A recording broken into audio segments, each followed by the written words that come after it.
दोस्तों, आप सभी का फिर से स्वागत है एक नए वीडियो में। पिछले वीडियो में हमने संत रविदास शिक्षा सहायता योजना के बारे में बात की थी और उस वीडियो में बताया था कि संत रविदास शिक्षा सहायता योजना क्या होती है और इस योजना के द्वारा छात्रों को हर साल कितने रुपए की छात्रवृत्ति मिलती है। लेकिन आज के इस वीडियो में हम बात करने वाले हैं कि संत रविदास शिक्षा सहायता योजना का ऑनलाइन आवेदन किस तरह से किया जाता है और ऑनलाइन आवेदन करते समय कौन कौन से डॉक्यूमेंट अपलोड करने पड़ते हैं। इसलिए यदि आप उत्तर प्रदेश के निवासी हैं और आपका लेबर कार्ड बना हुआ है तो आप यह वीडियो शुरू से लेकर अंत तक जरूर देखें। तो चलिए शुरू करते हैं।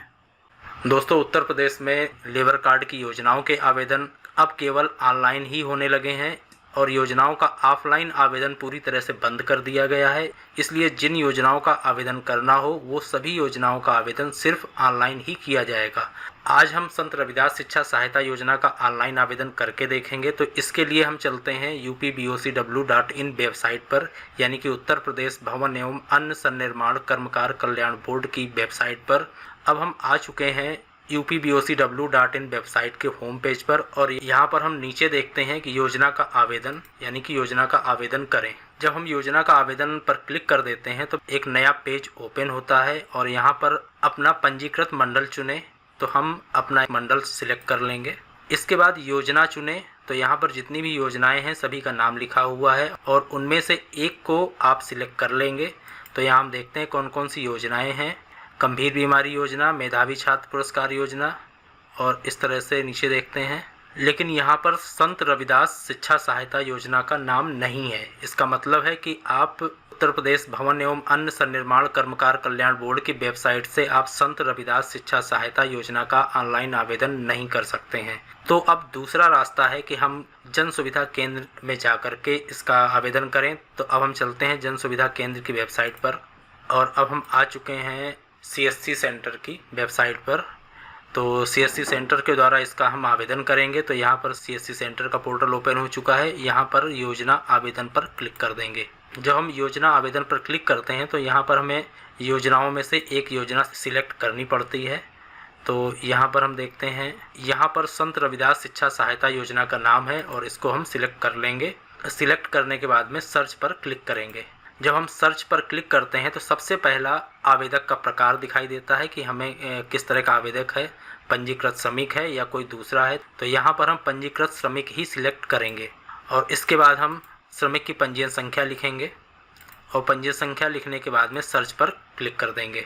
जब हम सर्च पर क्लिक कर देते हैं तो इसके बाद में श्रमिक का पूरा विवरण यहाँ पर आ जाता है, जैसे श्रमिक का नाम, मोबाइल नंबर, आधार संख्या, पिता का नाम और श्रमिक का अस्थाई पता और स्थाई पता, दोनों पता यहाँ पर आ जाते हैं।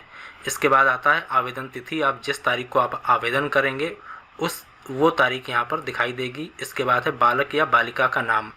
तो यहाँ पर बालक या बालिका का नाम हमें लिखना नहीं है, जो पारिवारिक विवरण में लिखे हुए होंगे वही नाम यहाँ पर दिखाई देंगे। जब हम चुने पर क्लिक करते हैं तो यहाँ पर कोई भी ऑप्शन नहीं आता है। इसका मतलब पारिवारिक विवरण में इनके परिवार के किसी भी सदस्यों का नाम नहीं लिखा हुआ है। तो हम सबसे पहले परिवार के विवरण में इनके परिवार का नाम लिखेंगे। ऐड करने के लिए हम नीचे, यहीं पर नीचे दिखाई देता है ऐड फैमिली।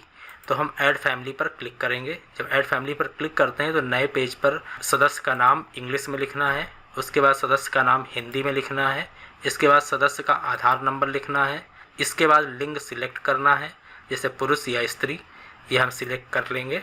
इसके बाद जन्म तिथि यहाँ पर लिखनी है। जब जन्म तिथि लिख लेंगे तो यहाँ पर आयु यानी कि एज अपने आप दिखाई देने लगेगी।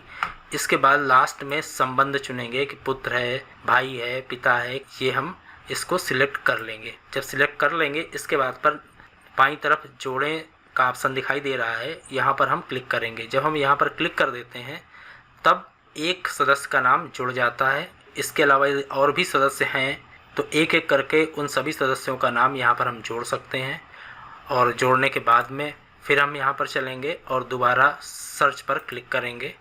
जब हम सर्च पर क्लिक कर देंगे तब तो श्रमिक के परिवार में जितने लोगों का भी नाम इसमें ऐड किया गया है उन सभी लोगों का नाम यहाँ पर शो होने लगेगा और श्रमिक के जिस पुत्र या पुत्री का संत रविदास शिक्षा सहायता योजना के द्वारा आवेदन करना है उसका नाम यहाँ पर हम सिलेक्ट कर लेंगे। इसके बाद बालक या बालिका की जन्म तिथि लिखेंगे और कक्षा जिसमें अध्ययनरत है यानी कि किस क्लास में पढ़ता है। तो यहाँ सभी क्लासों के ऑप्शन दिए हुए हैं और उसके बाद में प्रवेश तिथि, जिस कक्षा में अध्ययनरत है यानी कि जिस तारीख को उसने प्रवेश लिया है वो तारीख यहाँ पर लिखनी होगी। इसके बाद है शिक्षा बोर्ड का नाम, कौन सा बोर्ड है, यूपी बोर्ड है, आईसीएसई बोर्ड है, सीबीएसई बोर्ड है, मदरसा बोर्ड है या आईएससी बोर्ड है या फिर कोई दूसरा बोर्ड है। जैसे कि यदि आईटीआई है तो उसके लिए अदर्स लिखेंगे, पॉलीटेक्निक है तो अदर्स लिखेंगे, बीटेक है तो अदर्स लिखेंगे। यदि कोई स्नातक कर रहा है यानी डिग्री का पाठ्यक्रम कर रहा है उसके लिए भी हम यहाँ अदर ही लिखेंगे। इसके बाद है विद्यालय का नाम जहाँ छात्र या छात्रा अध्ययनरत है, तो यहाँ पर हमें विद्यालय का नाम लिखना पड़ेगा कि कौन से विद्यालय में छात्र अध्ययन कर रहा है। इसके बाद यदि किसी अन्य विभाग या योजना के अंतर्गत किसी प्रकार की छात्रवृत्ति प्राप्त की जा रही है तो हमें हाँ या ना में लिखना है। यदि किसी छात्र को कहीं से छात्रवृत्ति मिलती है तो आप हाँ लिखेंगे, या छात्रवृत्ति नहीं मिलती है तो यहाँ पर आप नहीं लिख देंगे। इसके बाद में श्रमिक का बैंक अकाउंट यहाँ पर शो होता है कि बैंक शाखा का नाम दिखाई दे रहा है और आईएफएससी कोड दिखाई दे रहा है। यदि इनमें कुछ भी गलत है तो आपको ये सभी चीज़ें सही करनी पड़ेंगी, इसके बाद ही आप आवेदन करें। जब ये चीज़ें सब भर लेते हैं उसके बाद में घोषणा में क्लिक करते हैं और यहाँ पर वो डॉक्यूमेंट दिखाए जा रहे हैं जो कि अपलोड करना है। तो पहला है उत्तर प्रदेश का मूल निवासी होने के संबंध में पुष्टि हेतु किसी अभिलेख की छाया प्रति, यानी कि इस योजना का लाभ सिर्फ उन्हीं श्रमिकों को मिलेगा जो कि उत्तर प्रदेश के मूल निवासी हैं और इसके लिए उनको मूल निवास का प्रमाण पत्र लगाना पड़ेगा।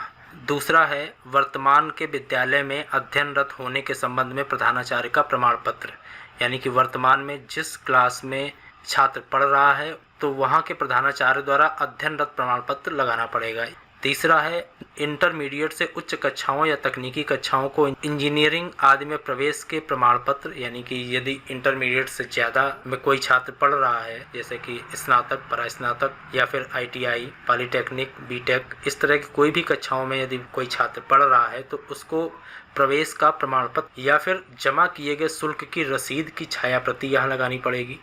और जो चौथा सबसे इम्पॉर्टेंट डॉक्यूमेंट है वो है कार्य का प्रमाण पत्र यानी नियोजन प्रमाण पत्र, यानी कि श्रमिक जहां पर काम कर रहा है वहां का प्रमाण पत्र, और ये प्रमाण पत्र 1 साल में 90 दिन से अधिक होना चाहिए। कई बार ऐसा होता है कि कोई श्रमिक अलग अलग जगहों पर काम करता है तो वो उन अलग अलग जगहों से श्रमिक लिखवा कर लाएगा और उन सभी को एक ही पन्ने में स्कैन करके अपलोड करेगा।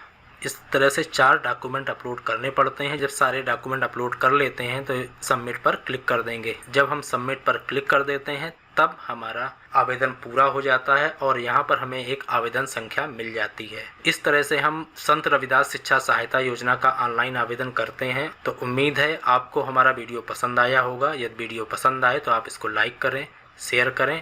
यदि चैनल में नए हैं तो आप चैनल को सब्सक्राइब करें। धन्यवाद।